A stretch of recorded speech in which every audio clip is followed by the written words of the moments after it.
ਸਤਿ ਸ੍ਰੀ ਅਕਾਲ। Punjabi radio USA ਸੁਣ ਦੇਖ ਰਹੇ ਸਾਡੇ ਸਾਰੇ ਹੀ ਸਰੋਤਿਆਂ ਤੇ ਦਰਸ਼ਕਾਂ ਨੂੰ ਜੀ ਆਇਆਂ ਨੂੰ ਆਖਦੇ ਹਾਂ ਪ੍ਰੋਗਰਾਮ ਅਪਡੇਟ ਕੈਲੀਫੋਰਨੀਆ ਦੇ ਵਿੱਚ। ਮੈਂ ਰਾਜਕਨਵੀਰ ਸਿੰਘ ਜੁੜ ਚੁੱਕੇ ਨੇ ਹਰਜੋਤ ਸਿੰਘ ਖਾਲਸਾ ਜੀ ਆਇਆਂ ਨੂੰ। ਹਰਜੋਤ ਸਿੰਘ ਜੀ ਸਵਾਗਤ ਹੈ। ਸਤਿ ਸ੍ਰੀ ਅਕਾਲ। ਸਤਿ ਸ਼੍ਰੀ ਅਕਾਲ, ਧੰਨਵਾਦ ਜੀ ਆਇਆਂ ਨੂੰ। ਪੰਜਾਬੀ ਰੇਡੀਓ USA ਦੇ ਜਿੰਨੇ ਵੀ ਸਰੋਤੇ ਸਾਡੇ ਸਾਰੇ ਹੀ AM ਸਟੇਸ਼ਨਸ, FM ਸਟੇਸ਼ਨਸ, ਘਰਾਂ ਦੇ ਵਿੱਚ ਰੇਡੀਓ ਸੈਟਸ ਦੇ ਰਾਹੀਂ, ਟੈਲੀਫੋਨ ਦੇ ਰਾਹੀਂ, ਫੇਸਬੁੱਕ, YouTube ਤੇ ਲਾਈਵ ਦੇਖ ਰਹੇ ਹੋ, ਸੁਣ ਰਹੇ ਹੋ, ਸਾਰਿਆਂ ਨੂੰ ਜੀ ਆਇਆਂ ਨੂੰ ਤੇ ਬਹੁਤ ਹੀ ਪਿਆਰ ਤੇ ਸਤਿਕਾਰ ਭਰੀ ਸਤਿ ਸ਼੍ਰੀ ਅਕਾਲ। ਸਰੋਤਿਓ, ਅੱਜ ਅਗਸਤ ਦੀ 8 ਤਰੀਕ ਆ, ਦਿਨ ਸ਼ੁੱਕਰਵਾਰ ਆ ਤੇ ਤੁਹਾਡੇ ਲਈ ਸ਼ਾਮ ਦਾ ਅਪਡੇਟ ਕੈਲੀਫੋਰਨੀਆ ਪ੍ਰੋਗਰਾਮ ਲੈ ਕੇ ਹਾਜ਼ਰ ਹਾਂ। ਸਾਡੇ ਅੱਜ ਦੇ ਇਸ ਪ੍ਰੋਗਰਾਮ ਨੂੰ ਤੁਹਾਡੇ ਸਾਰਿਆਂ ਤੱਕ ਪਹੁੰਚਾਉਣ 'ਚ ਸਹਿਯੋਗ ਕਰਦੇ ਨੇ ਖਾਲਸਾ ਇੰਸ਼ੋਰੈਂਸ ਏਜੰਸੀ, ਜਿਨ੍ਹਾਂ ਦੇ ਕੋਲੋਂ ਹਰ ਇੱਕ ਤਰੀਕੇ ਦੀ ਇੰਸ਼ੋਰੈਂਸ ਕਰਵਾ ਸਕਦੇ ਹੋ। ਇੰਸ਼ੋਰੈਂਸ ਬਾਰੇ ਪਤਾ ਕਰਨ ਲਈ ਕਾਲ ਕਰ ਸਕਦੇ ਹੋ 408-272-2500 ਦੇ ਉੱਤੇ। ਟਿਰਕੇਣਾ ਇਮੀਗ੍ਰੇਸ਼ਨ ਲਾ ਫਰਮ US ਇਮੀਗ੍ਰੇਸ਼ਨ ਦਾ ਹੋਵੇ ਕਿਸੇ ਵੀ ਤਰੀਕੇ ਦਾ ਕੰਮ, ਕਾਲ ਅਟਰਨੀ ਜੇ ਟਿਰਕੇਣਾ 415-909-0503 ਦੇ ਉੱਤੇ। ਗੁਰਬਚਨ ਸਿੰਘ ਨਾਗਰਾ ਸੈਕਰਾਮੈਂਟੋ, ਬਲਵਿੰਦਰ ਸਿੰਘ ਪਾਵਲਾ ਸੈਨ ਹੋਜ਼ੇ, ਗੁਰਦੇਵ ਸਿੰਘ ਸੋਹਲ ਐਂਟੀਲੋਪ, ਬਰਿੰਦਰ ਸਿੰਘ ਬयाल ਯੂਬਾ ਸਿਟੀ, ਅਵਤਾਰ ਸਿੰਘ ਮੰਜ਼ਿਲ ਕਲੋਵੇਸ, ਪਰਮਜੀਤ ਸਿੰਘ ਦਾਖਾ ਬਰਕਲੇ। ਇਹਨਾਂ ਸਾਰਿਆਂ ਦਾ ਧੰਨਵਾਦ। ਜੇ ਤੁਸੀਂ ਵੀ ਇਸ ਪ੍ਰੋਗਰਾਮ ਨੂੰ ਸਪਾਂਸਰ ਕਰਨਾ ਚਾਹੁੰਦੇ ਹੋ, ਸੰਪਰਕ ਕਰ ਸਕਦੇ ਹੋ 408-722-7698 ਦੇ ਉੱਤੇ। ਅੱਜ ਦੀਆਂ ਖਬਰਾਂ ਵੱਲ ਚੱਲੀਏ ਤੇ ਪ੍ਰੈਜ਼ੀਡੈਂਟ ਡੋਨਲਡ ਟਰੰਪ ਉਹਨਾਂ ਨੇ ਕਿਹਾ ਹੈ ਵੀ ਉਹ ਰਸ਼ੀਆ ਦੇ ਪ੍ਰੈਜ਼ੀਡੈਂਟ ਵਲਾਡੀਮੀਰ ਪੁਟਿਨ ਦੇ ਨਾਲ ਅਗਲੇ ਹਫ਼ਤੇ ਅਲਾਸਕਾ ਦੇ ਵਿੱਚ ਮਿਲਣਗੇ ਤਾਂ ਕਿ ਜੋ ਯੂਕਰੇਨ ਦੇ ਵਿੱਚ ਸੀਜ਼ ਫਾਇਰ ਕੀਤਾ ਜਾ ਸਕੇ। ਦੋਨਾਂ ਲੀਡਰਾਂ ਦੀ ਮੀਟਿੰਗ ਅਗਲੇ ਸ਼ੁੱਕਰਵਾਰ ਨੂੰ, ਜਾਣੀ ਕਿ ਹੁਣ ਤੋਂ ਐਗਜ਼ੈਕਟਲੀ ਇੱਕ ਹਫ਼ਤੇ ਬਾਅਦ ਅਲਾਸਕਾ ਦੇ ਵਿੱਚ ਹੋਊਗੀ। ਇਹ ਕਲੀਅਰ ਨਹੀਂ ਹੈਗਾ ਵੀ ਯੂਕਰੇਨ ਦੇ ਜਿਹੜੇ ਪ੍ਰੈਜ਼ੀਡੈਂਟ ਵਲਾਡੀਮੀਰ ਜ਼ੈਲੈਂਸਕੀ ਆ ਉਹ ਵੀ ਇਸ ਹਾਈ ਲੈਵਲ ਜਿਹੜੀਆਂ ਟਾਕਸ ਆ ਉਹਦੇ ਵਿੱਚ ਇਨਵੋਲਵ ਹੋਣਗੇ ਕਿ ਨਹੀਂ। ਬਹੁਤ ਸਾਰੇ ਮੀਡੀਆ ਰਿਪੋਰਟਸ ਇਹ ਵੀ ਕਹਿ ਰਹੇ ਆ ਕਿ ਰਸ਼ੀਆ ਵਾਲੇ ਇਹ ਕਹਿੰਦੇ ਆ ਵੀ ਅਸੀਂ ਲੜਾਈ ਬੰਦ ਕਰ ਦਾਂਗੇ, ਪਰ ਸਾਨੂੰ ਈਸਟਰਨ ਯੂਕਰੇਨ ਦਾ ਜਿਹੜਾ ਹਿੱਸਾ ਆ ਉਹ ਟੇਕ ਓਵਰ ਕਰਨ ਦਿੱਤਾ ਜਾਵੇ। ਪਰ ਇਹਦੇ ਤੇ ਜ਼ੈਲੈਂਸਕੀ ਹੁਣੀ ਮੰਨਦੇ ਆ ਕਿ ਨਹੀਂ ਮੰਨਦੇ, ਇਹ ਕਾਫੀ ਜ਼ਿਆਦਾ ਜਿਹੜਾ ਡਿਪੈਂਡ ਕਰੂਗਾ। ਰਸ਼ੀਆ ਦੀ ਜੋ ਐਮਬੈਸੀ ਹੈਗੀ ਵਾਸ਼ਿੰਗਟਨ DC ਦੇ ਵਿੱਚ, ਉਹਨਾਂ ਨੇ ਇਸ ਚੀਜ਼ ਨੂੰ ਰਿਸਪੌਂਡ ਨਹੀਂ ਕੀਤਾ, ਪਰ ਵਾਈਟ ਹਾਊਸ ਦੇ ਆਫੀਸ਼ੀਅਲਸ ਨੇ ਇਹ ਦੱਸਿਆ ਕਿ ਰਸ਼ੀਅਨਸ ਨੇ ਲਿਸਟ ਜਿਹੜੀ ਆ ਉਹਨਾਂ ਦੀ ਡਿਮਾਂਡ ਆ ਸੀਜ਼ ਫਾਇਰ ਦੇ ਲਈ ਉਹ ਪੂਰੀ ਜਿਹੜੀ ਦੇ ਦਿੱਤੀ ਹੈਗੀ ਆ। ਸੋ US ਜਿਹੜਾ ਆ ਉਹ ਕੋਸ਼ਿਸ਼ ਕਰ ਰਿਹਾ ਯੂਕਰੇਨ ਦੇ ਨਾਲ ਤੇ ਯੂਰਪੀਅਨ ਅਲਾਈਜ਼ ਦੇ ਨਾਲ ਇਸ ਇਸ਼ੂ ਦੇ ਉੱਤੇ ਗੱਲਬਾਤ ਕਰਨ ਦੇ ਲਈ। ਪ੍ਰੈਜ਼ੀਡੈਂਟ ਟਰੰਪ ਹੁਣੀ ਕਲੀਅਰ ਆ, ਕਹਿੰਦੇ ਭਈ ਇਹ ਜਿਹੜੀ ਜੰਗ ਆ ਇਹ ਜੋ ਬਾਈਡਨ ਹੋਣਾ ਦੇ ਟਾਈਮ ਤੋਂ ਚੱਲ ਰਹੀ ਆ। 6 ਮਹੀਨੇ ਪਹਿਲਾਂ ਮੈਂ ਆਫਿਸ ਲਿਆ ਹੈਗਾ ਤੇ ਮੇਰਾ ਕਹਿੰਦੇ ਮਕਸਦ ਇਹ ਆ ਵੀ ਇਸ ਜੰਗ ਨੂੰ ਖਤਮ ਕੀਤਾ ਜਾਵੇ। ਸੋ ਉਹਨਾਂ ਦੇ ਕਹਿਣੇ ਦੇ ਉੱਤੇ ਇੱਕ ਸਪੈਸ਼ਲ ਐਨਵੋਏ ਵਿਟਕੌਫ ਜੋ ਆ ਉਹ ਪ੍ਰੈਜ਼ੀਡੈਂਟ ਪੁਟਿਨ ਨੂੰ ਪਿਛਲੇ ਦਿਨਾਂ ਦੇ ਵਿੱਚ ਮਿਲੇ ਸੀ। ਉਸ ਤੋਂ ਬਾਅਦ ਇਹ ਜਿਹੜੀ ਆ ਗੱਲਬਾਤ ਦੀ ਸ਼ੁਰੂਆਤ ਹੋਈ ਹੈਗੀ ਆ। ਇਹ ਯੂਰਪੀਅਨ ਨੈਸ਼ਨਲ ਸਿਕਿਉਰਿਟੀ ਐਡਵਾਈਜ਼ਰ ਤੇ ਵਾਈਟ ਹਾਊਸ ਜਿਹੜੇ ਆ ਇਹਨਾਂ ਵਾਈਟ ਹਾਊਸ ਦੇ ਆਫੀਸਰਸ ਨੇ ਆਪਸ ਦੇ ਵਿੱਚ ਗੱਲਬਾਤ ਵੀ ਇਸ ਇਸ਼ੂ ਦੇ ਉੱਤੇ ਕੀਤੀ ਹੈਗੀ ਆ। ਸੈਕਟਰੀ ਆਫ ਸਟੇਟ ਮਾਰਕੋ ਰੂਬੀਓ ਹੁਣੀ ਵੀ ਇਸ ਕਾਲ ਲਿਸਟ ਦੇ ਵਿੱਚ ਇਨਵੋਲਵ ਸੀਗੇ, ਨਾਲ ਸਟੀਵ ਵਿਟਕੌਫ ਤੇ ਕੀਥ ਕੈਲੋਗ ਹੁਣੀ ਹਾਜ਼ਰ ਸੀਗੇ। ਜੀ, ਅਗਲੀ ਹਰਜੋਤ ਸਿੰਘ ਜੀ ਗੱਲ ਕਰਦੇ ਜਾਈਏ ਐਮੋਰੀ ਯੂਨੀਵਰਸਿਟੀ ਦੇ ਕੈਂਪਸ CDC ਦਾ ਜਿਹੜਾ ਹੈਡਕੁਆਟਰ ਆ ਉਸ ਦੇ ਨਜ਼ਦੀਕ ਇੱਕ ਸ਼ੂਟਿੰਗ ਦੀ ਘਟਨਾ ਵਾਪਰੀ ਹੈਗੀ ਆ। ਜਾਰਜੀਆ ਦੇ ਵਿੱਚ ਇਹ ਸਾਰਾ ਕੁਝ ਵਾਪਰਿਆ ਹੈ। ਅਟਲਾਂਟਾ ਪੁਲਿਸ ਡਿਪਾਰਟਮੈਂਟ ਨੇ ਜਿਹੜਾ ਉਹ ਦੱਸਿਆ ਵੀ ਜਿਸ ਬੰਦੇ ਨੇ ਉੱਥੇ ਗੋਲੀਆਂ ਜਿਹੜੀਆਂ ਉਹ ਚਲਾਈਆਂ ਆ ਉਹ ਵੀ ਸ਼ੂਟਿੰਗ ਦੇ ਵਿੱਚ ਖੁਦ ਮਾਰਿਆ ਗਿਆ ਆ, ਉਹ ਇਸ ਮੌਕੇ ਡੈਡ ਹੈਗਾ ਆ। ਇੱਕ ਪੁਲਿਸ ਅਫਸਰ ਦੇ ਵੀ ਗੋਲੀ ਲੱਗੀ ਆ ਜੋ ਕਿ ਕ੍ਰਿਟੀਕਲੀ ਇੰਜਰਡ ਆ, ਕਾਫੀ ਜ਼ਿਆਦਾ ਗੰਭੀਰ ਸੱਟਾਂ ਜਿਹੜੀਆਂ ਆ ਉਸ ਨੂੰ ਲੱਗੀਆਂ ਆ। ਐਕਟਿਵ ਸ਼ੂਟਰ ਕਹਿੰਦੇ ਵੀ ਉਸਨੇ CDC ਦੇ ਨਜ਼ਦੀਕ ਤੇ ਐਮਰੀ ਯੂਨੀਵਰਸਿਟੀ ਦੇ ਕੈਂਪਸ ਦੇ ਨਜ਼ਦੀਕ ਅੱਜ ਉੱਥੇ ਦੇ ਲੋਕਲ ਸਮੇਂ ਦੇ ਮੁਤਾਬਕ ਬਾਅਦ ਦੁਪਹਿਰ ਨੂੰ ਇਸ ਗੋਲੀਕਾਂਡ ਨੂੰ ਜਿਹੜਾ ਉਹ ਅੰਜਾਮ ਜਿਹੜਾ ਉਹ ਦਿੱਤਾ ਆ। ਅਟਲਾਂਟਾ ਪੁਲਿਸ ਦੇ ਜਿਹੜੇ ਚੀਫ ਡੈਰਿਨ ਸ਼ਾਇਰਬੌਮ ਉਹਨਾਂ ਨੇ ਪ੍ਰੈਸ ਕਾਨਫਰੰਸ ਦੇ ਦੌਰਾਨ ਇਹ ਜਾਣਕਾਰੀ ਜਿਹੜੀ ਉਹ ਦਿੱਤੀ ਵੀ ਮਲਟੀਪਲ ਸ਼ਾਟਸ ਜਿਹੜੀਆਂ ਰਾਉਂਡਸ ਆ ਉਹ ਗੋਲੀਆਂ ਦੇ CDC ਬਿਲਡਿੰਗ ਦੇ ਵੀ ਜਿਹੜੀਆਂ ਉਹ ਲੱਗੀਆਂ, ਜਿਨ੍ਹਾਂ ਵਿੱਚ ਕਈ ਜਿਹੜੀਆਂ ਵਿੰਡੋਜ਼ ਆ ਉਹ ਵੀ ਟੁੱਟੀਆਂ ਆ।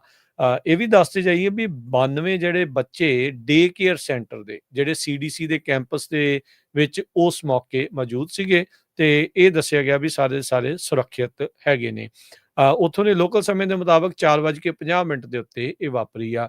ਡੀਕਾਲਬ ਕਾਉਂਟੀ ਪੈਂਦੀ ਆ ਜਿਸ ਦੇ ਵਿੱਚ ਇਹ ਗੋਲੀਕਾਂਡ ਵਾਪਰਿਆ ਤੇ ਉੱਥੋਂ ਕਾਉਂਟੀ ਦੇ ਜਿਹੜੇ ਪੁਲਿਸ ਆਫਿਸਰ ਆ ਉਹਨਾਂ ਨੇ ਇਸ ਸਸਪੈਕਟ ਨੂੰ ਲੋਕੇਟ ਕੀਤਾ ਜੋ ਕਿ ਐਮਰੀ ਪੁਆਇੰਟ CVS ਫਾਰਮੇਸੀ ਜਿਹੜੀ ਅਕ੍ਰੋਸ ਦਾ ਸਟਰੀਟ ਸੀ CDC ਬਿਲਡਿੰਗ ਦੇ, ਉੱਥੇ ਮੌਜੂਦ ਸੀਗਾ। ਅੰਗੇਜ ਕੀਤਾ ਉਸ ਨੂੰ, ਗਨ ਫਾਇਰ ਜਿਹੜੀ ਹੋਈ, ਪੁਲਿਸ ਦੇ ਵੀ ਅਫਸਰ ਦੇ ਵੀ ਜਿਹੜੀ ਗੋਲੀ ਲੱਗੀ, ਤੇ ਬਾਅਦ ਦੇ ਵਿੱਚ ਇਸ ਨੂੰ ਵੀ ਉੱਥੇ ਢੇਰ ਕਰ ਦਿੱਤਾ ਗਿਆ। 4 ਜਣੇ ਇਸ ਟਾਈਮ ਨਜ਼ਦੀਕੀ ਹਸਪਤਾਲ ਦੇ ਵਿੱਚ ਸਟ੍ਰੈਸ ਐਂਜ਼ਾਈਟੀ ਰਿਲੇਟਡ ਕਾਰਨਾਂ ਕਰਕੇ ਜਿਹੜੇ ਆ ਉਹਨਾਂ ਨੂੰ ਹਸਪਤਾਲ ਦੇ ਵਿੱਚ ਭਰਤੀ ਕਰਵਾਇਆ ਗਿਆ ਹੈਗਾ। ਕਹਿੰਦੇ ਵੀ ਜਿੱਦਾਂ ਹੀ ਸ਼ੂਟਿੰਗ ਰਿਪੋਰਟ ਹੋਈ ਸੀ, ਸ਼ੈਲਟਰ ਇਨ ਪਲੇਸ ਆਰਡਰ ਕੀਤਾ ਗਿਆ ਸੀ, ਰਨ ਹਾਈਡ ਫਾਈਟ ਅਵੋਇਡ ਦਾ ਏਰੀਆ। ਯੂਨੀਵਰਸਿਟੀ ਨੇ ਇੱਕ ਅਲਰਟ ਦੇ ਵਿੱਚ ਸਾਰਿਆਂ ਨੂੰ ਸੂਚਨਾ ਦਿੱਤੀ ਆ। ਜਾਰਜੀਆ ਦੇ ਗਵਰਨਰ ਬ੍ਰਾਇਨ ਕੈਂਪ ਨੇ ਫਿਰ ਜਿਹੜੀ ਆ ਸਟੇਟਮੈਂਟ ਦੇ ਜਾਰੀ ਕੀਤੀ ਐਕਸ ਦੇ ਉੱਤੇ, ਫਸਟ ਰਿਸਪੌਂਡਰਸ ਦਾ ਧੰਨਵਾਦ ਕੀਤਾ, ਤੇ ਉਹਨਾਂ ਨੇ ਕਿਹਾ ਵੀ ਜਿਹੜਾ ਸ਼ੂਟਰ ਆ ਉਸ ਨੂੰ, ਜਿਸ ਨੂੰ ਸਬਡਿਊ ਕਰ ਲਿਆ ਗਿਆ ਆ, ਤੇ ਕਈ ਜਾਨਾਂ ਜਿਹੜੀਆਂ ਬਚਾਈਆਂ ਗਈਆਂ। ਥੋੜੇ ਦਿਨ ਪਹਿਲਾਂ ਹਰਜੋਤ ਸਿੰਘ ਜੀ, ਜਾਰਜੀਆ ਦੇ ਵਿੱਚ ਹੀ ਇੱਕ ਮਿਲਟਰੀ ਇੰਸਟਾਲੇਸ਼ਨ ਦੇ ਉੱਤੇ, ਫੌਜੀ ਟਿਕਾਣੇ ਦੇ ਉੱਤੇ, ਇੱਕ ਫੌਜੀ ਨੇ ਹੀ ਆਪਣੇ ਸਾਥੀ ਫੌਜੀ ਦੇ ਉੱਤੇ ਗੋਲੀकांड ਨੂੰ ਜਿਹੜਾ ਉਹ ਅੰਜਾਮ ਦਿੱਤਾ ਸੀ। ਇਸ ਮੌਕੇ ਉੱਤੇ ਦੀ FBI ਤੇ Georgia the bureau of investigation ਇਸ ਦੀ ਜਾਂਚ ਲੋਕਲ ਲਾ ਇਨਫੋਰਸਮੈਂਟ ਨਾਲ ਮਿਲ ਕੇ ਕਰ ਰਹੀ ਆ। ਟਰੰਪ ਐਡਮਿਨਿਸਟ੍ਰੇਸ਼ਨ $1 ਬਿਲੀਅਨ UCLA ਤੋਂ ਸੈਟਲਮੈਂਟ ਦੇ ਵਿੱਚ ਮੰਗ ਰਿਹਾ ਹੈਗਾ। ਪਿਛਲੇ ਹਫ਼ਤੇ ਟਰੰਪ ਐਡਮਿਨਿਸਟ੍ਰੇਸ਼ਨ ਨੇ ਮਿਲੀਅਨਸ ਆਫ ਡਾਲਰ ਦੀ ਜਿਹੜੀ ਫੰਡਿੰਗ ਸੀ UCLA ਨੂੰ, ਉਹ ਬੰਦ ਕਰ ਦਿੱਤੀ ਸੀਗੀ। UCLA ਦੇ ਜਿਹੜੇ ਚਾਂਸਲਰ ਹੁਲੀਓ ਫਰੈਂਕ ਆ, ਉਹਨਾਂ ਨੇ ਇੱਕ ਲੈਟਰ ਦੇ ਵਿੱਚ ਦੱਸਿਆ ਸੀ ਵੀ $584 ਮਿਲੀਅਨ ਦੀ ਫੰਡਿੰਗ ਸੀ, ਉਹ ਸਸਪੈਂਡ ਕਰ ਦਿੱਤੀ ਗਈ ਹੈਗੀ ਆ। ਸੋ UCLA ਦੇ ਜਿਹੜੇ ਆਫੀਸ਼ੀਅਲਸ ਆ, ਉਹ ਆਲਰੇਡੀ ਨੈਗੋਸ਼ੀਏਸ਼ਨ ਟੇਬਲ ਦੇ ਉੱਤੇ ਹੈਗੇ ਆ। ਯੂਨੀਵਰਸਿਟੀ ਆਫ ਕੈਲੀਫੋਰਨੀਆ ਦੇ ਪ੍ਰੈਜ਼ੀਡੈਂਟ ਜੇਮਸ ਮਿਲਕਨ, ਉਹਨਾਂ ਨੇ ਵੀ ਇਹ ਕਿਹਾ ਆ ਵੀ ਇਹ ਜਿਹੜੀ ਸੈਟਲਮੈਂਟ ਆ, ਇੱਕ ਤਰ੍ਹਾਂ ਦੇ ਨਾਲ ਬਹੁਤ ਜ਼ਿਆਦਾ ਜਿਹੜਾ ਪ੍ਰੈਸ਼ਰ ਹੈਗਾ ਯੂਨੀਵਰਸਿਟੀ ਤੇ, ਪਰ ਅਸੀਂ ਸਾਰੇ ਜਿਹੜੇ ਡਾਕੂਮੈਂਟਸ ਆ ਉਹਨਾਂ ਨੂੰ ਰਿਵਿਊ ਕਰ ਰਹੇ ਹਾਂ ਜੋ ਡਿਪਾਰਟਮੈਂਟ ਆਫ ਜਸਟਿਸ ਵੱਲੋਂ ਦਿੱਤੇ ਗਏ ਹੈਗੇ ਆ। ਸੋ ਕਹਿੰਦੇ ਵੀ ਗੁੱਡ ਫੇਥ ਡਾਇalogue ਦੇ ਵਿੱਚ ਆਪਾਂ ਇਨਵੋਲਵ ਹੋਵਾਂਗੇ। ਸੋ ਇੱਕ ਡਰਾਫਟ ਪ੍ਰਪੋਜ਼ਲ ਐਗਰੀਮੈਂਟ ਜਿਹੜਾ ਸਕੂਲ ਨੂੰ ਭੇਜਿਆ ਗਿਆ ਸੀ, ਜਿਹਦੇ ਵਿੱਚ ਇਹ ਦੱਸਿਆ ਗਿਆ ਸੀ ਵੀ ਫੈਡਰਲ ਗਵਰਨਮੈਂਟ ਨੂੰ $1 ਬਿਲੀਅਨ ਦਿਓ, multiple instalments along with 172 million claim fund ਉਹਨਾਂ ਲੋਕਾਂ ਦੇ ਲਈ ਜਿਨ੍ਹਾਂ ਦੀਆਂ ਵਾਇਲੇਸ਼ਨਸ ਹੋਈਆਂ ਟਾਈਟਲ 7 ਨੂੰ ਲੈ ਕੇ, ਸਿਵਲ ਰਾਈਟਸ ਨੂੰ ਲੈ ਕੇ, ਖਾਸ ਕਰਕੇ based on race, colour, religion, sex, nation of origin etcetera. So ਇਸ ਤੋਂ ਪਹਿਲਾਂ ਬਾਕੀ ਯੂਨੀਵਰਸਿਟੀਆਂ ਦੇ ਨਾਲ ਵੀ ਕਈਆਂ ਨਾਲ ਸੈਟਲਮੈਂਟ ਹੋਈ ਹੈਗੀ ਆ। ਇਹ UCLA ਨੇ ਇਹ ਕਿਹਾ ਵੀ ਅਸੀਂ ਤਾਂ ਕੋਸ਼ਿਸ਼ ਕਰ ਰਹੇ ਹਾਂ, ਕੰਬੈਟ ਕਰ ਰਹੇ ਹਾਂ ਐਂਟੀਸੈਮਿਟਿਜ਼ਮ ਨੂੰ ਫਾਈਟ ਕਰਨ ਦੇ ਲਈ, ਪਰ ਜੋ Brown University, Columbia University, Harvard University ਦੇ ਵਿੱਚ ਵੀ ਜਿਹੜੀ ਇਸ ਤਰ੍ਹਾਂ ਦੀ ਸੈਟਲਮੈਂਟਸ ਹੋਈਆਂ ਹੈਗੀਆਂ। ਸੋ UCLA ਹੁਣ ਕਿਸ ਤਰ੍ਹਾਂ ਜਿਹੜਾ ਸੈਟਲ ਕਰਦਾ ਆ, ਉਹ ਦੇਖਦੇ ਆ। ਪਰ ਕੈਲੀਫੋਰਨੀਆ ਦੇ ਜਿਹੜੇ ਸਟੇਟ ਸੈਨੇਟਰ ਸਕਾਟ ਵੀਨਰ ਆ, ਡੈਮੋਕ੍ਰੇਟ ਆ, ਉਹਨਾਂ ਨੇ ਇਹ ਕਿਹਾ ਵੀ ਇਹ ਤਾਂ ਮੋਰਲੀ ਅਨਐਕਸੈਪਟੇਬਲ ਆ ਤੇ ਮੌਬ ਵਾਸ ਬਿਹੇਵੀਅਰ ਹੈਗਾ ਆ ਟਰੰਪ ਹੋਣਾ ਵੱਲੋਂ। ਜੀ, ਅਗਲੀ ਜਿਹੜੀ ਹਰਜੋਤ ਸਿੰਘ ਜੀ ਆਪਾਂ ਜੇ ਖਬਰ ਦੇ ਉੱਤੇ ਨਜ਼ਰ ਮਾਰੀਏ ਤਾਂ ਇਹ ਖਬਰ LA ਦੇ ਇਲਾਕੇ ਤੋਂ ਆ ਰਹੀ ਆ। LA ਦੇ ਇਲਾਕੇ ਦੇ ਵਿੱਚ ਇੱਕ ਬਜ਼ੁਰਗ, ਸਿੱਖ ਬਜ਼ੁਰਗ, ਉਹਨਾਂ ਦੀ ਕੁੱਟਮਾਰ ਜਿਹੜੀ ਉਹ ਹੋਈ ਆ। ਲੈਂਕਰਸ਼ਿਮ ਗੁਰਦੁਆਰਾ ਜਿੱਥੇ ਹੈਗਾ ਆ, ਜਿੱਥੋਂ ਆਪਾਂ ਇੱਕ ਦੋ ਵਾਰੀ ਜਾ ਕੇ ਕਵਰੇਜ ਵੀ ਤੁਹਾਡੇ ਲਈ ਇੱਥੋਂ ਪੇਸ਼ ਕੀਤੀ ਸੀ, ਉਸੇ ਹੀ ਗੁਰਦੁਆਰੇ ਦੇ ਨਜ਼ਦੀਕ ਜਿਹੜੀ ਪਹਿਲੀ ਹੀ ਲਾਈਟ ਆਉਂਦੀ ਆ, ਉਸ ਦੇ ਲਾਗੇ ਇੱਕ 7-Eleven ਆ। ਕਰਬ ਸਾਈਡ ਦੇ ਉੱਤੇ ਜਿਹੜਾ ਦੱਸਿਆ ਗਿਆ ਵੀ ਇੱਕ 70-75 ਸਾਲ ਦੀ ਉਮਰ ਦੇ ਜਿਹੜੇ ਬਜ਼ੁਰਗ, ਜਿਨ੍ਹਾਂ ਦਾ ਨਾਮ ਇਸ ਮੌਕੇ ਹਰਪਾਲ ਸਿੰਘ ਰੰਧਾਵਾ ਦੱਸਿਆ ਗਿਆ ਆ। ਸਾਨੂੰ ਬਲਵਿੰਦਰ ਸਿੰਘ ਹੋਣਾ ਨੇ ਉੱਥੋਂ ਕਾਲ ਕਰਕੇ ਜਿਹੜੀ ਇਹ ਜਾਣਕਾਰੀ ਦਿੱਤੀ ਆ। ਵੀਡੀਓ ਵੀ ਤੁਹਾਨੂੰ ਜਿਹੜੀ ਉਹ ਆਪਾਂ ਸ਼ੋਅ ਕਰਾਂਗੇ, ਜਿਹੜੇ ਸਾਡੇ ਦਰਸ਼ਕ ਦੇਖ ਰਹੇ ਆ, ਵੀ ਉਹਨਾਂ ਦੀ ਬਹੁਤ ਬੁਰੀ ਤਰ੍ਹਾਂ ਕੁੱਟਮਾਰ ਹੋਣ ਤੋਂ ਬਾਅਦ ਦੇ ਵਿੱਚ ਦੀ ਵੀਡੀਓ ਬਣੀ ਆ। ਮੂੰਹ ਜਿਹੜਾ ਆ ਉਹ ਇੱਕਦਮ ਲਹੂ ਦੇ ਨਾਲ ਲੱਥਪੱਥ ਹੋਇਆ ਪਿਆ ਆ, ਕੱਪੜਿਆਂ ਦੇ ਉੱਤੇ ਖੂਨ ਜਿਹੜਾ ਉਹ ਡੁੱਲਾ ਪਿਆ ਆ। ਸੋ ਕਹਿੰਦੇ ਵੀ ਉਹ ਜਿਹੜੇ ਬਜ਼ੁਰਗ ਆ ਉੱਥੇ ਜਿਹੜੇ ਅਪਾਰਟਮੈਂਟਸ ਆ ਗੁਰੂ ਘਰ ਦੇ, ਉਹਨਾਂ ਵਿੱਚ ਹੀ ਉੱਥੇ ਰਹਿੰਦੇ ਸੀਗੇ, ਤੇ ਇਹ ਪਿੱਛੋਂ ਪੰਜਾਬ ਤੋਂ ਕਹਿੰਦੇ ਵੀ ਘੁੰਮਣਾ ਜਿਹੜਾ ਪਿੰਡ ਆ ਉੱਥੋਂ ਬਿਲੋਂਗ ਜਿਹੜੇ ਉਹ ਕਰਦੇ ਸੀਗੇ। ਉੱਥੇ 7-Eleven ਦੇ ਸਾਹਮਣੇ ਕਹਿ ਲਓ ਆਪੋਜ਼ਿਟ ਸਾਈਡ ਦੇ ਉੱਤੇ, ਕਰਬ ਸਾਈਡ ਦੇ ਉੱਤੇ ਸੀਗੇ, ਸ਼ਾਇਦ ਕੁਛ ਲੈਣ ਗਏ ਹੋਣਗੇ। ਜਦ ਜੋ ਹੁਣੇ ਮਿਲੀ ਜਾਣਕਾਰੀ, ਹੁਣ ਤੱਕ ਮਿਲੀ ਜਾਣਕਾਰੀ ਮੁਤਾਬਕ ਇੱਕ ਹੋਮਲੈਸ ਬੰਦੇ ਨੇ ਅਚਨਚੇਤੇ ਉਹਨਾਂ ਦੇ ਉੱਤੇ ਹਮਲਾ ਜਿਹੜਾ ਉਹ ਕਰ ਦਿੱਤਾ। ਇਹ ਮੰਡੇ ਦੀ ਘਟਨਾ ਜਿਹੜੀ ਉਹ ਦੱਸੀ ਜਾ ਰਹੀ ਆ, ਤਕਰੀਬਨ 3-3:30 ਵਜੇ ਦੀ ਜਿਹੜੀ ਘਟਨਾ ਜਿਹੜੀ ਉਹ ਦੱਸੀ ਗਈ ਆ। ਸੋ ਕਹਿੰਦੇ ਵੀ ਇੱਕ ਜਣਾ ਉੱਥੇ ਭੱਜ ਕੇ ਆਇਆ ਵੀ ਤੁਹਾਡੇ ਜਿਹੜਾ ਬੰਦਾ ਆ ਉਸ ਨੂੰ ਕੋਈ ਕੁੱਟਮਾਰ ਜਿਹੜੀ ਆ ਉਹ ਕਰ ਰਿਹਾ ਆ। ਬਾਅਦ ਦੇ ਵਿੱਚ ਲੋਕ ਜਿਹੜੇ ਉੱਥੇ ਇਕੱਠੇ ਵੀ ਹੋਏ। ਵੀਡੀਓ ਦੇ ਵਿੱਚ ਜਿਹੜੀਆਂ ਕੁਛ ਚੀਜ਼ਾਂ ਜਿਹੜੀਆਂ ਉਹ ਆਪਾਂ ਨੂੰ ਸੁਣਦੀਆਂ ਵੀ ਆ ਵੀ ਆਲੇ ਦੁਆਲੇ ਜਿਹੜੇ ਲੋਕ ਆ ਉਹ ਕੀ ਕਹਿ ਰਹੇ। ਆਓ ਥੋੜ੍ਹੀ ਜਿਹੀ ਵੀਡੀਓ ਜਿਹੜੀ ਹਰਜੋਤ ਸਿੰਘ ਜੀ ਆਪਾਂ ਦੇਖਦੇ ਹਾਂ ਤੇ ਉਸ ਤੋਂ ਬਾਅਦ ਦੇ ਵਿੱਚ ਥੋੜ੍ਹੀ ਹੋਰ ਇਸ ਬਾਬਤ ਗੱਲ ਕਰਦੇ ਹਾਂ। ਪਰ ਇੱਕ ਮੰਦਭਾਗੀ ਘਟਨਾ ਜਿਹੜੀ ਇਹ ਵਾਪਰੀ ਆ ਵੀ ਇੱਕ ਬਜ਼ੁਰਗ ਨੂੰ ਅਚਨਚੇਤੇ ਹੀ ਕੋਈ ਜਿਹੜਾ ਕਹਿੰਦੇ ਵੀ ਜਿਹੜਾ ਸੋ ਕਾਲਡ ਹੋਮਲੈਸ ਬੰਦਾ ਸੀ ਉਸਨੇ ਉਹਨਾਂ ਉੱਤੇ ਹਮਲਾ ਕਰਕੇ ਉਹਨਾਂ ਦੀ ਬੁਰੀ ਤਰ੍ਹਾਂ ਜਿਹੜੀ ਕੁੱਟਮਾਰ ਕੀਤੀ ਹੈਗੀ ਆ। Used to talk to that man with the white and blue shirt. समझ नहीं आ रहा है कुछ।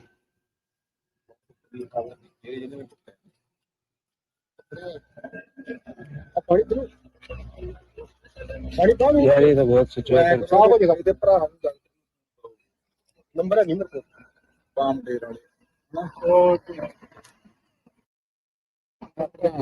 ਸੋ ਜਿੱਦਾਂ ਤੁਸੀਂ ਇਸ ਵੀਡੀਓ ਦੇ ਵਿੱਚ ਦੇਖ ਰਹੇ ਆ ਵੀ ਉੱਥੋਂ ਪਤਾ ਲੱਗ ਰਿਹਾ ਵੀ ਬਹੁਤ ਬੁਰੀ ਤਰ੍ਹਾਂ ਜਿਹੜਾ ਉਹਨਾਂ ਦੀ ਕੁੱਟਮਾਰ ਹੋਈ ਆ। ਦੱਸ ਰਹੇ ਵੀ ਉਹਨਾਂ ਦੇ ਇੱਕ ਬ੍ਰਦਰ ਜਿਨ੍ਹਾਂ ਦਾ ਨਾਮ ਗੁਰਦਿਆਲ ਸਿੰਘ ਆ, ਉਹ ਡਾਕਟਰ ਵੀ ਨੇ, ਉਹ ਵੀ ਉਸ ਇਲਾਕੇ ਦੇ ਵਿੱਚ ਹੀ ਕਿਤੇ ਹੋਰ ਰਹਿੰਦੇ ਆ। ਜਦੋਂ ਨਾਲ ਸਾਈਡ ਤੇ ਖੜੇ ਆ ਜਿਹੜੇ ਲੋਕ ਕਹਿ ਰਹੇ ਵੀ ਉਹਨਾਂ ਨੂੰ ਕਾਲ ਕਰਕੇ ਜਿਹੜਾ ਉਹ ਦੱਸਿਆ ਜਾਵੇ, ਗੁਰੂ ਘਰ ਦੇ ਪ੍ਰਧਾਨ ਨੂੰ ਜਿਹੜਾ ਉਹ ਦੱਸਿਆ ਜਾਵੇ। ਹੁਣੇ ਮਿਲੀ ਜਿਹੜੀ ਜਾਣਕਾਰੀ ਦੇ ਮੁਤਾਬਕ ਹਰਜੋਤ ਸਿੰਘ ਜੀ ਇਹ ਪਤਾ ਲੱਗਾ ਆ ਵੀ ਉਹਨਾਂ ਦੇ ਆਲਰੇਡੀ 2-3 ਸਰਜਰੀਜ਼ ਉਹਨਾਂ ਦੀਆਂ ਕੀਤੀਆਂ ਪਈਆਂ ਆ। ਸੱਟਾਂ ਇੰਨੀਆਂ ਕੁ ਜ਼ਿਆਦਾ ਆ ਵੀ ਉਹਨਾਂ ਨੂੰ ਕਹਿੰਦੇ ਵੀ ਬੇਹੋਸ਼ ਜਿਹੜਾ ਉਹ ਰੱਖਿਆ ਗਿਆ ਕਿਉਂਕਿ ਪੀੜਾ ਉਹਨਾਂ ਕੋਲ ਸ਼ਾਇਦ ਜਿਹੜੀ ਇੰਨੀ ਜ਼ਿਆਦਾ ਸਹਿ ਨਹੀਂ ਹੋ ਰਹੀ। ਵੀਡੀਓ ਦੇ ਵਿੱਚ ਸਾਫ਼ ਨਜ਼ਰ ਆਉਂਦਾ ਵੀ ਮੂੰਹ ਦੇ ਉੱਤੇ ਬਹੁਤ ਜ਼ਿਆਦਾ ਜਿਹੜੀਆਂ ਸੱਟਾਂ ਆ, ਸਿਰ ਦੇ ਵਿੱਚ ਵੀ ਸ਼ਾਇਦ ਉਹਨਾਂ ਦੇ ਜਿਹੜੀਆਂ ਕਾਫੀ ਸੱਟਾਂ ਜਿਹੜੀਆਂ ਉਹ ਲੱਗੀਆਂ ਆ। ਅੱਖਾਂ ਦੇ ਥੱਲੇ ਜਿਹੜੀ ਕਹਿੰਦੇ ਹੱਡੀ ਹੁੰਦੀ ਆ ਉਸ ਦੇ ਵਿੱਚ ਵੀ ਜਿਹੜੀ ਬਹੁਤ ਜ਼ਿਆਦਾ ਮਾਰ ਜਿਹੜੀ ਉਹ ਪਈ ਆ। ਡਾਕਟਰ ਕਹਿੰਦੇ ਆ ਵੀ ਹਾਂ ਸਰਵਾਈਵ ਤਾਂ ਜਿਹੜਾ ਉਹ ਕਰ ਜਾਣਗੇ, ਪਰ ਸੱਟਾਂ ਜਿਹੜੀਆਂ ਬਹੁਤ ਗੁੱਝੀਆਂ ਜਿਹੜੀਆਂ ਉਹ ਲੱਗੀਆਂ ਹੋਈਆਂ ਆ। ਉਹਨਾਂ ਨੇ ਜਿਨ੍ਹਾਂ ਨੇ ਜਾਣਕਾਰੀ ਦਿੱਤੀ ਉਹ ਕਹਿੰਦੇ ਵੀ ਇਦਾਂ ਹੀ ਇੱਕ ਹੋਰ ਘਟਨਾ ਜਿਹੜੀ KCF ਜਿਹੜਾ ਗੁਰਦੁਆਰਾ ਉੱਥੇ ਨਜ਼ਦੀਕ ਆ, ਉਸ ਦੇ ਨਜ਼ਦੀਕ ਉਹ ਵੀ ਇੱਕ ਬਜ਼ੁਰਗ ਦੇ ਨਾਲ ਵਾਪਰੀ ਸੀ। ਪਰ ਉਹਨਾਂ ਨੇ ਕੁਛ ਜਿਹੜਾ ਆ ਉਹ ਅੱਗੇ ਜਿਹੜੀ ਜਾਣਕਾਰੀ ਨਹੀਂ ਸੀ ਦਿੱਤੀ, ਸ਼ਾਇਦ ਕਿਉਂਕਿ ਆਪਣੇ ਉਸ ਇਮੀਗ੍ਰੇਸ਼ਨ ਸਟੇਟਸ ਦੇ ਬਾਬਤ। ਪਰ ਇਹ ਜਿਹੜੇ ਬਜ਼ੁਰਗ ਹਰਪਾਲ ਸਿੰਘ ਜਿਨ੍ਹਾਂ ਦੇ ਨਾਲ ਇਹ ਦੁਰਘਟਨਾ ਵਾਪਰੀ ਹੈ, ਜਿਨ੍ਹਾਂ ਦੀ ਇਸ ਤਰੀਕੇ ਦੇ ਨਾਲ ਬੇਰਹਿਮੀ ਨਾਲ ਕੁੱਟਮਾਰ ਹੋਈ ਆ, ਇਹ ਕਹਿੰਦੇ ਵੀ ਸਿਟੀਜ਼ਨ ਜਿਹੜੇ ਉਹ ਦੱਸੇ ਜਾਂਦੇ ਆ। ਇਹ ਜਿਹੜੀ ਅਚਨਚੇਤੇ ਹੋਮਲੈਸਨੈਸ ਦੇ ਕਰਕੇ ਹੋਈ ਆ। ਹੋਮਲੈਸਨੈਸ ਦੀ ਸਿਚੁਏਸ਼ਨ ਦੇਖ ਲਓ ਹਰਜੋਤ ਸਿੰਘ ਜੀ, ਇੰਨੀ ਬੈਡ ਹੋਈ ਆ। LA ਦੇ ਵਿੱਚ ਕੋਈ ਇਸ ਦੇ ਵਿੱਚ ਲੁਕੀ ਛਿਪੀ ਗੱਲ ਨਹੀਂ ਰਹਿ ਗਈ ਵੀ ਕਿੱਦਾਂ ਦੇ ਜਿਹੜੇ ਉੱਥੇ ਜਿਹੜੇ ਲੋਕ ਆ ਉਹ ਘੁੰਮ ਫਿਰ ਰਹੇ ਆ ਤੇ ਇਦਾਂ ਦੇ ਜਿਹੜੇ ਸ਼ਦਾਈ ਲੋਕਾਂ ਦੇ ਦੁਆਰਾ ਸਾਡੇ ਜਿਹੜੇ ਬਜ਼ੁਰਗ ਆ ਉਹਨਾਂ ਦੀ ਇਸ ਤਰੀਕੇ ਦੇ ਨਾਲ ਕੁੱਟਮਾਰ ਕੀਤੀ ਗਈ ਆ। ਬਹੁਤ ਅਫਸੋਸਜਨਕ ਜਿਹੜੀ ਗੱਲ ਆ। ਪੁਲਿਸ ਨੂੰ ਰਿਪੋਰਟ ਲਿਖਾਈ ਹੋਈ ਆ ਪਰ ਅਜੇ ਤੱਕ ਅੱਗੇ ਕੋਈ ਫੜਿਆ ਗਿਆ ਆ ਕੁਛ ਅਜਿਹਾ ਜਿਹੜਾ ਉਹ ਪਤਾ ਜਿਹੜਾ ਉਹ ਨਹੀਂ ਲੱਗਾ ਹੈਗਾ। ਪਰ ਇਸ ਟਾਈਮ ਕਹਿ ਸਕਦੇ ਹਾਂ ਵੀ ਉਹ ਜੀਵਨ ਮੌਤ ਦੇ ਵਿੱਚ ਇਸ ਟਾਈਮ ਜ਼ੇਰੇ ਇਲਾਜ ਨੇ। ਅਰਦਾਸ ਕਰਦੇ ਹਾਂ ਵੀ ਉਹ ਤੰਦਰੁਸਤ ਹੋ ਕੇ ਸਿਹਤਯਾਬ ਹੋ ਕੇ ਵਾਪਸ ਆਪਣੇ ਪਰਿਵਾਰ ਦੇ ਕੋਲ ਜਿਹੜਾ ਉਹ ਆਉਣ। ਪਰ ਬਹੁਤ ਹੀ ਮੰਦਭਾਗੀ ਘਟਨਾ ਬੀਤੇ ਸੋਮਵਾਰ ਦੀ ਜੋ ਕਿ ਸਾਨੂੰ ਹੁਣ ਅੱਜ ਹੀ ਜਿਹੜਾ ਪਤਾ ਲੱਗਾ ਤਾਂ ਉਹ ਆਪਾਂ ਤੁਹਾਡੇ ਨਾਲ ਸ਼ੇਅਰ ਕਰ ਰਹੇ ਹੈਗੇ ਆ। ਲਾਸ ਐਂਜਲਸ ਏਰੀਆ ਦੇ ਸਿੱਖਾਂ ਨੂੰ ਉੱਥੇ ਦੇ ਮੇਅਰ ਜਿਹੜੀ ਹੈਗੀ ਆ ਕਰਨ ਵਾਸ ਨੂੰ ਮਿਲਣਾ ਚਾਹੀਦਾ ਤੇ ਨਾਲ ਦੀ ਨਾਲ ਕਿਸੇ ਤਰ੍ਹਾਂ ਦਾ ਪ੍ਰੋਟੈਸਟ ਵੀ ਕਰਨਾ ਚਾਹੀਦਾ। ਨਾਲ ਸਿੱਖ ਕੋਲੀਸ਼ਨ ਵਾਲਿਆਂ ਨੂੰ ਵੀ ਮਿਲੋ ਕਿਉਂਕਿ ਟੋਟਲੀ ਇਹ ਹੇਟ ਕ੍ਰਾਈਮ ਆ। ਆਪਾਂ ਸਵੇਰੇ ਰਿਪੋਰਟ ਕੀਤੀ ਸੀ ਭਈ ਸਿੱਖ ਪੂਰੇ ਅਮਰੀਕਾ 'ਚ ਤੀਜੇ ਨੰਬਰ ਤੇ ਆਉਂਦੇ ਹੇਟ ਕ੍ਰਾਈਮ ਦੇ ਅੰਡਰ। ਪਿਛਲੇ ਸਾਲ ਦਾ ਜਿਹੜਾ ਡਾਟਾ FBI ਵੱਲੋਂ ਰਿਲੀਜ਼ ਕੀਤਾ ਗਿਆ ਹੈਗਾ। ਸੋ ਇਹ FBI ਨੂੰ ਵੀ ਕੰਟੈਕਟ ਕਰਨਾ ਚਾਹੀਦਾ ਹੈਗਾ। ਅਗਲੀ ਖਬਰ ਜਿਹੜੀ ਆ ਉਹ ਕੈਲੀਫੋਰਨੀਆ ਸਦਨ ਤੋਂ ਹੀ ਆ ਰਹੀ ਹੈਗੀ ਆ ਜਿੱਥੇ ਅੱਗਾਂ ਲੱਗੀਆਂ ਆ। ਸਵੇਰੇ ਵੀ ਆਪਾਂ ਤੁਹਾਡੇ ਨਾਲ ਖਬਰ ਸਾਂਝੀ ਕੀਤੀ ਸੀ ਵੀ ਕੈਨੀਅਨ ਫਾਇਰ ਤੇ ਇੱਕ ਜਿਹੜੀ ਦੂਜੀ ਅੱਗ ਲੱਗੀ ਹੋਈ ਹੈਗੀ ਆ ਉਹਦੇ ਨਾਲ ਲਾਸ ਐਂਜਲਸ ਵਾਲਾ ਏਰੀਆ ਜਿਹੜਾ ਆ ਉਹ ਕਾਫੀ ਜ਼ਿਆਦਾ ਪ੍ਰਭਾਵਿਤ ਹੋ ਰਿਹਾ ਹੈਗਾ। ਬਹੁਤ ਵੱਡੀ ਗਿਣਤੀ ਦੇ ਵਿੱਚ ਲੋਕਾਂ ਨੂੰ ਇਵੈਕੂਏਟ ਕੀਤਾ ਗਿਆ ਆ। ਕੈਨੀਅਨ ਫਾਇਰ ਜਿਹੜੀ ਆ ਉਹ 5000 ਏਕੜ ਤੱਕ ਤੋਂ ਵੀ ਵੱਧ ਗਈ ਹੈਗੀ ਆ। 25% ਕੰਟੇਨ ਕੀਤੀ ਗਈ ਆ। ਇਹ ਲਾਸ ਐਂਜਲਸ ਦੀ ਫਾਇਰ ਡਿਪਾਰਟਮੈਂਟ ਨੇ ਜਿਹੜਾ ਦੱਸਿਆ ਹੈਗਾ। 2 ਬਿਲਡਿੰਗਾਂ ਵੀ ਇਹਦੇ ਵਿੱਚ ਸੜ ਕੇ ਜਿਹੜੀਆਂ ਆ ਸੁਆਹ ਹੋ ਗਈਆਂ ਹੈਗੀਆਂ ਜੀ। ਜੀ ਅਗਲੀ ਜਿਹੜੀ ਹਰਜੋਤ ਸਿੰਘ ਦੀ ਗੱਲ ਕਰਦੇ ਜਾਈਏ, ਟੈਕਸਸ ਦੇ ਜਿਹੜੇ ਅਟਾਰਨੀ ਜਨਰਲ ਕੈਨ ਪੈਕਸਟਨ ਉਹਨਾਂ ਨੇ ਟੈਕਸਸ ਦੇ ਸੁਪਰੀਮ ਕੋਰਟ ਨੂੰ ਅਰਜੀ ਜਿਹੜੀ ਲਾਈ ਆ ਰੀਡਿਸਟ੍ਰਿਕਟਿੰਗ ਦੇ ਕਰਕੇ ਜੋ ਡੈਮੋਕ੍ਰੇਟਸ ਸੂਬੇ ਨੂੰ ਛੱਡ ਕੇ ਗਏ ਹੋਏ ਆ ਉਹਨਾਂ ਵਿੱਚੋਂ ਜਿਹੜੇ 13 ਹਾਊਸ ਦੇ ਡੈਮੋਕ੍ਰੇਟਸ ਆ ਉਹਨਾਂ ਨੂੰ ਐਕਸਪੈਲ ਕਰਨ ਦੀ ਉਹਨਾਂ ਨੇ ਮੰਗ ਕੀਤੀ ਆ। ਜਿਹੜੇ ਗਵਰਨਰ ਗ੍ਰੈਗ ਐਬਟ ਆ ਉਹਨਾਂ ਨੇ ਪਹਿਲਾਂ ਅਦਾਲਤ ਦੇ ਵਿੱਚ ਮੰਗ ਕੀਤੀ ਸੀ ਰਿਪਰੈਜ਼ੈਂਟੇਟਿਵ ਜੀਨ ਵੂ ਜਿਹੜੇ ਕਿ ਹਾਊਸ ਡੈਮੋਕ੍ਰੈਟਿਕ ਲੀਡਰ ਆ ਉਹਨਾਂ ਨੂੰ ਸਦਨ ਚੋਂ ਬਾਹਰ ਕੱਢ ਦਿੱਤਾ ਜਾਵੇ, ਐਕਸਪੈਲ ਕਰ ਦਿੱਤਾ ਜਾਵੇ।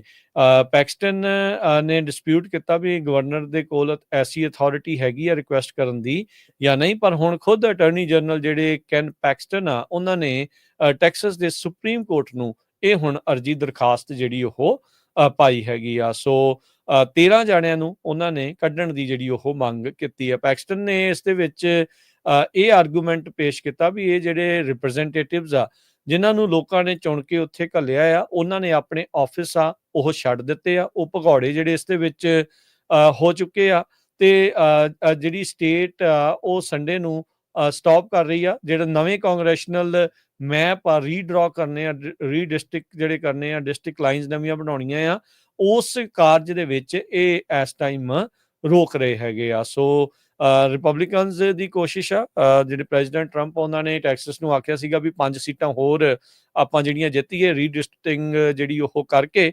ਸੋ 13 ਜਾਣਿਆਂ ਦੀ ਉਹਨਾਂ ਨੂੰ ਜ਼ਰੂਰਤ ਹੈਗੀ ਹੈ ਬੇਸਿਕਲੀ ਕੋਰਮ ਪੂਰਾ ਸ਼ਾਇਦ ਕਰਨ ਦੇ ਲਈ। ਸੋ ਉਹਨਾਂ ਨੂੰ ਜਿਹੜਾ ਉਹ ਐਕਸਪੈਲ ਕਰਨ ਦੀ ਜਿਹੜੀ ਉਹ ਮੰਗ ਕਰ ਰਹੇ ਆ। ਜਦੋਂ 13 ਘਟ ਜਾਣਗੇ ਤਾਂ ਉਸ ਦੇ ਨਾਲ ਜਿਹੜਾ ਹਰਜੋਤ ਸਿੰਘ ਜੀ ਇਹ ਆ ਵੀ ਕੋਰਮ ਪੂਰਾ ਹੋ ਜਾਊਗਾ ਤੇ ਇਹ ਆਪਣੇ ਬਿੱਲ ਨੂੰ ਅੱਗੇ ਜਿਹੜਾ ਉਹ ਵਧਾ ਸਕਦੇ ਹੈਗੇ ਆ। ਸੋ 51 ਜਿਹੜੇ ਡੈਮੋਕ੍ਰੇਟ ਆ ਰਿਪਰੈਜ਼ੈਂਟੇਟਿਵ ਉੱਥੋਂ ਉਹ ਸੂਬਾ ਛੱਡ ਕੇ ਇਲੀਨੋਇਸ ਦੇ ਵਿੱਚ ਜਾ ਪਹੁੰਚੇ ਸੀਗੇ।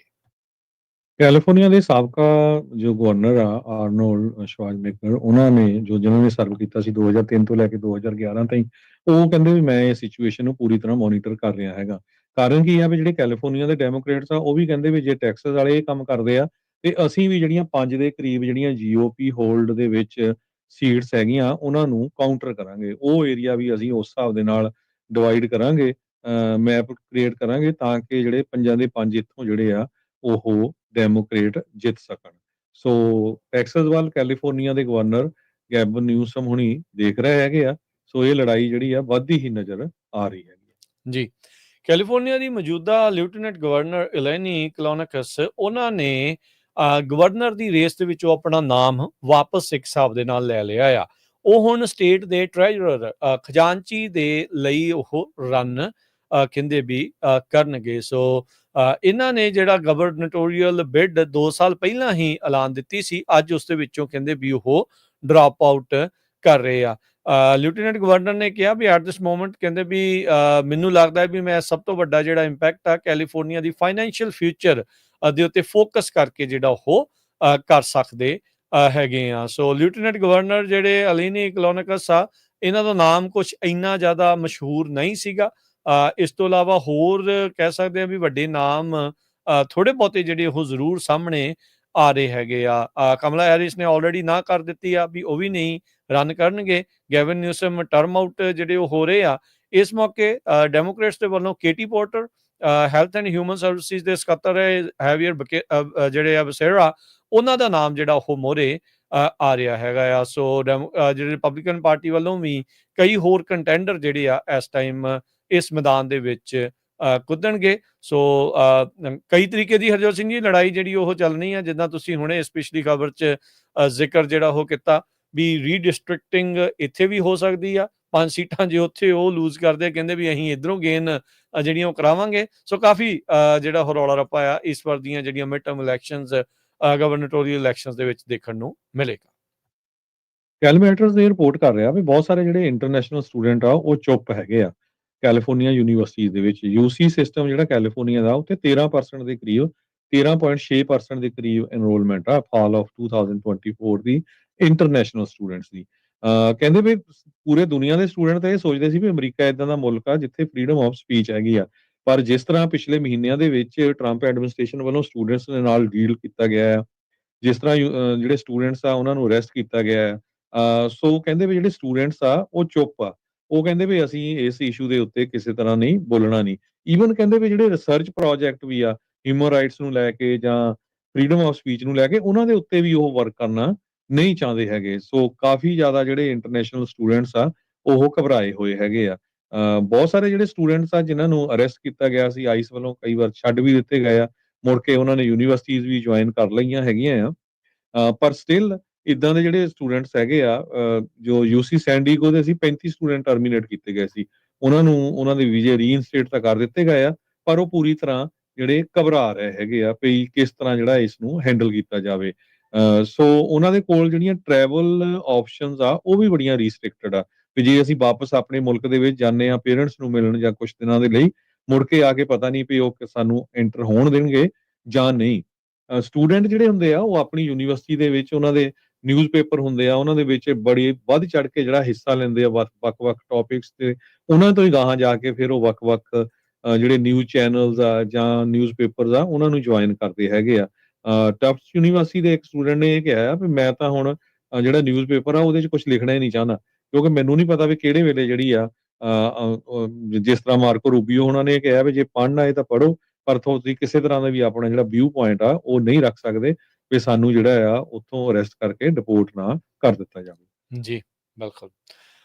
ਤੇ ਹਰਜੋਤ ਸਿੰਘ ਜੀ, ਜਾਂਦੇ-ਜਾਂਦੇ ਜਿਹੜੀ ਮੌਸਮ ਨੂੰ ਲੈ ਕੇ ਜਿਹੜੀ ਖਬਰ ਆ, ਇਸ ਵੀਕਐਂਡ ਦੇ ਉੱਤੇ ਐਕਸਟ੍ਰੀਮ ਹੀਟ ਵਾਚ ਕੈਲੀਫੋਰਨੀਆ ਦੇ ਨਾਲ ਸਦਰਨ ਕੈਲੀਫੋਰਨੀਆ ਤੇ ਹੋਰ ਕਈ ਸੂਬਿਆਂ ਦੇ ਵਿੱਚ ਜਾਰੀ ਕੀਤੀ ਗਈ ਆ। ਟੈਂਪਰੇਚਰ ਕਹਿੰਦੇ ਵੀ ਕਈ ਇਲਾਕਿਆਂ ਦੇ ਵਿੱਚ 119 ਡਿਗਰੀ ਤੱਕ ਜਾ ਚੁੱਕੇ ਆ ਤੇ ਆਉਂਦੇ ਵੀਕਐਂਡ ਦੇ ਉੱਤੇ 115 ਡਿਗਰੀ ਤੱਕ ਜਾ ਸਕਦੇ ਆ। 50 ਮਿਲੀਅਨ ਲੋਕ ਅਮਰੀਕਾ ਦੇ ਵਿੱਚ ਉਹ ਵੱਖ-ਵੱਖ ਹੀਟ ਦੇ ਨਾਲ, ਗਰਮੀ ਦੇ ਨਾਲ ਸੰਬੰਧਿਤ ਅਲਰਟਸ ਦੇ ਅੰਡਰ ਜਿਹੜੇ ਉਹ ਰਹਿਣਗੇ। ਪਾਮ ਸਪ੍ਰਿੰਗਸ ਦੇ ਵਿੱਚ ਕੱਲ ਜਿਹੜਾ ਤਾਪਮਾਨ ਹੈ 119 ਡਿਗਰੀ ਤੱਕ, ਫੀਨਿਕਸ 'ਚ 118, ਸਕਾਟਸਡੇਲ ਐਰੀਜ਼ੋਨਾ 'ਚ 116, ਜਿਹੜਾ ਟਕਸਨ ਐਰੀਜ਼ੋਨਾ 'ਚ 112 ਤੱਕ ਜਿਹੜਾ ਉਹ ਚਲਿਆ ਗਿਆ ਸੀ। ਆਉਂਦੇ ਦਿਨਾਂ ਦੇ ਵਿੱਚ ਕੋਚੈਲਾ 'ਚ 113, ਜਿਹੜੀ ਹੈ ਡੈਥ ਵੈਲੀ ਵਾਲੇ ਪਾਸੇ 113, ਤੇ ਜਿਹੜਾ ਟਕਸਨ ਦੇ ਵਿੱਚ 107 ਤੱਕ ਜਿਹੜਾ ਟੈਂਪਰੇਚਰ, 109 ਤੱਕ ਜਿਹੜਾ ਆ ਉਹ ਯੂਮਾ ਤੱਕ ਵਿੱਚ ਜਿਹੜਾ ਉਹ ਜਾ ਸਕਦਾ ਹੈਗਾ ਆ। ਸੋ ਇਸ ਮੌਕੇ ਜਿਹੜੇ extreme heat warnings, heat advisories Albuquerque, New Mexico, Dallas, El Paso, Amarillo, Texas, Oklahoma City, Wichita, Kansas, Denver ਤੇ ਸਿਓ ਸਿਟੀ, ਆਇਓਵਾ ਦੇ ਵਿੱਚ ਜਿਹੜੀ ਉਹ 100 ਤੋਂ ਲੈ ਕੇ 110 ਡਿਗਰੀ ਤੱਕ ਤਾਪਮਾਨ ਜਿਹੜਾ ਹੋ ਜਾਊਗਾ। ਸੋ ਵੱਧ ਤੋਂ ਵੱਧ ਆਪਣੇ ਆਪ ਨੂੰ ਹਾਈਡਰੇਟ ਜਿਹੜਾ ਉਹ ਰੱਖੋ, ਪਾਣੀ ਪੀਓ ਤੇ ਬਗੈਰ ਮਤਲਬ ਤੋਂ ਗਰਮੀ ਚੋਂ ਬਾਹਰ ਨਿਕਲਣ, ਬਗੈਰ ਮਤਲਬ ਤੋਂ ਗਰਮੀ 'ਚ ਬਾਹਰ ਜਿਹੜਾ ਕਹਿੰਦੇ ਵੀ ਉਹ ਨਾ ਨਿਕਲੋ। Red flag warnings Oregon, Utah, Colorado, Wyoming, New Mexico ਦੇ ਵਿੱਚ ਵੀ ਜਾਰੀ ਕੀਤੀਆਂ ਗਈਆਂ ਹੈਗੀਆਂ ਆ। ਸੋ ਕੁੱਲ ਮਿਲਾ ਕੇ ਹਰਜੋਤ ਸਿੰਘ ਜੀ, ਜੇ ਦੇਖਿਆ ਜਾਵੇ ਤਾਂ 50 ਮਿਲੀਅਨ ਲੋਕ ਅਮਰੀਕਾ 'ਚ ਆਉਂਦੇ ਦਿਨਾਂ ਦੇ ਵਿੱਚ, ਆਉਂਦੇ ਇਸ ਵੀਕਐਂਡ ਦੇ ਉੱਤੇ ਹੀਟ ਵਾਰਨਿੰਗਸ ਦੇ ਅੰਡਰ, ਹੀਟ ਐਡਵਾਈਜ਼ਰੀ ਦੇ ਅੰਡਰ ਰਹਿਣਗੇ। ਤੇ ਆਪਾਂ ਕਰੰਸੀ ਦੀ ਗੱਲ ਕਰਦੇ ਜਾਈਏ, ਇੱਕ ਯੂਐਸ ਡਾਲਰ ਦੇ ਬਰਾਬਰ ਪਾਕਿਸਤਾਨ ਦੇ 282 ਰੁਪਏ ਤੇ 38 ਪੈਸੇ ਰਹੇ ਆ। ਇੱਕ ਯੂਐਸ ਡਾਲਰ ਦੇ ਬਰਾਬਰ ਇੰਡੀਆ ਦੇ 87 ਰੁਪਏ ਤੇ 66 ਪੈਸੇ, ਇੱਕ ਯੂਐਸ ਡਾਲਰ ਦੇ ਬਰਾਬਰ ਕੈਨੇਡਾ ਦੇ $1 ਤੇ 37 ਸੈਂਟ। ਮਾਰਕੀਟਸ ਜਿਹੜਾ ਹਰਜੋਤ ਸਿੰਘ ਜੀ, ਡਾਓ ਜੋਨ ਅੱਜ 200 ਤੇ 7 ਪੁਆਇੰਟ ਵੱਧ ਕੇ ਵੀਕਐਂਡ ਤੋਂ ਪਹਿਲਾਂ ਫਰਾਈਡੇ ਦੇ ਐਂਡ ਤੱਕ 44,176 ਤੇ ਕਲੋਜ਼ ਹੋਇਆ। S&P 49 ਪੁਆਇੰਟ ਵੱਧ ਕੇ 6300 ਤੇ 99 ਦੇ ਉੱਤੇ। ਨੈਸਡੈਕ 207 ਪੁਆਇੰਟ ਵੱਧ ਕੇ 21,450 ਦੇ ਉੱਤੇ। ਸੋਨੇ ਦਾ ਭਾਅ $3458 ਪ੍ਰਤੀ ਆਉਂਸ, ਕੱਚੇ ਤੇਲ ਦੀ ਕੀਮਤ $63 ਪ੍ਰਤੀ ਬੈਰਲ। 10 year yield 4.28% ਜਿਹੜੀ ਰਹੀ ਹੈ। ਕ੍ਰਿਪਟੋ ਕਰੰਸੀਜ਼ ਦੇ ਵਿੱਚ ਬਿਟਕੋਇਨ 1,16,601, ਅਥੀਰੀਅਮ 4,013 $US ਦੇ ਬਰਾਬਰ ਚੱਲ ਰਿਹਾ ਹੈ। ਤੇ ਸਰੋਤਿਆਂ ਤੋਂ ਇਜਾਜ਼ਤ ਲੈਂਦੇ ਹਾਂ। ਮੇਰੇ ਵੱਲੋਂ, ਮੇਰੇ ਰਾਜਕਨਵੀਰ ਸਿੰਘ ਵੱਲੋਂ ਆਪ ਸਭ ਨੂੰ ਪਿਆਰ ਸਤਿਕਾਰ ਸੈਨਿਕੀ ਜਹੀ ਸਤਿ ਸ੍ਰੀ ਅਕਾਲ। ਜਿਉਂਦੇ ਵਾਸਤੇ ਰਹੋ, ਹੱਸਦੇ ਖੇਲਦੇ ਰਹੋ, ਸੁਣਦੇ ਰਹੋ, ਦੇਖਦੇ ਰਹੋ ਪੰਜਾਬੀ ਰੇਡੀਓ US। ਤੇ ਨਾਲ ਹੀ ਦੱਸਦੇ ਜਾਈਏ, ਅੱਜ ਸ਼ਾਮ ਦੇ ਜਿਹੜੇ ਦੀਵਾਨਾਂ ਤੋਂ ਬਾਅਦ 'ਚ ਸ਼੍ਰੀ ਰਹਿਰਾ ਸਾਹਿਬ ਜੀ ਦੇ ਪਾਠ ਤੋਂ ਉਪਰੰਤ ਭਾਈ ਪਿੰਦਰਪਾਲ ਸਿੰਘ ਜੀ ਦੀ ਜਿਹੜੀ ਕਥਾ ਆ, ਉਸ ਦਾ ਪ੍ਰਸਾਰਣ ਆਉਂਦੇ ਜਿਹੜੇ ਆ 1-2 ਵੀਕਸ ਦੇ ਲਈ ਆਪਾਂ ਤੁਹਾਡੇ ਲਈ ਜਿਹੜਾ ਉਹ ਪੇਸ਼ ਜਿਹੜਾ ਉਹ ਕਰਾਂਗੇ। ਸੋ ਸ਼ਾਮ ਦੇ ਦੀਵਾਨਾਂ ਦੇ ਵਿੱਚ ਭਾਈ ਪਿੰਦਰਪਾਲ ਸਿੰਘ ਜੀ ਦੀ ਜਿਹੜੀ ਕਥਾ ਆ ਉਹ ਆਪਾਂ ਤੁਹਾਡੇ ਲਈ ਪ੍ਰਸਾਰਿਤ ਕਰਨ ਜਾ ਰਹੇ ਹਾਂ। ਸੋ ਜਿੱਦਾਂ ਪਿਛਲੇ ਦਿਨਾਂ ਦੇ ਵਿੱਚ ਆਪਾਂ ਸੰਤ ਸਿੰਘ ਜੀ ਮਸਕੀਨ ਉਹਨਾਂ ਦੀ ਜਿਹੜੀ ਕਥਾ, ਲੜੀਵਾਰ ਕਥਾ ਜਿਹੜੀ ਉਹ ਸਰਵਣ ਕੀਤੀ ਆ, ਇਸੇ ਤਰੀਕੇ ਦੇ ਨਾਲ ਆਪਾਂ ਆਉਂਦੇ 2 ਵੀਕ ਭਾਈ ਪਿੰਦਰਪਾਲ ਸਿੰਘ ਜੀ ਦੇ ਦੁਆਰਾ ਜਿਹੜੀ ਕਥਾ ਆ ਉਸ ਨੂੰ ਆਪਾਂ ਸਰਵਣ ਜਿਹੜਾ ਉਹ ਕਰਾਂਗੇ। ਤੇ ਹੁਣ ਲੈਂਦੇ ਹਾਂ ਜੀ ਇਜਾਜ਼ਤ। ਇੱਕ ਵਾਰੀ ਫਿਰ ਪਿਆਰ ਭਰੀ ਸਤਿ ਸ਼੍ਰੀ ਅਕਾਲ ਜੀ।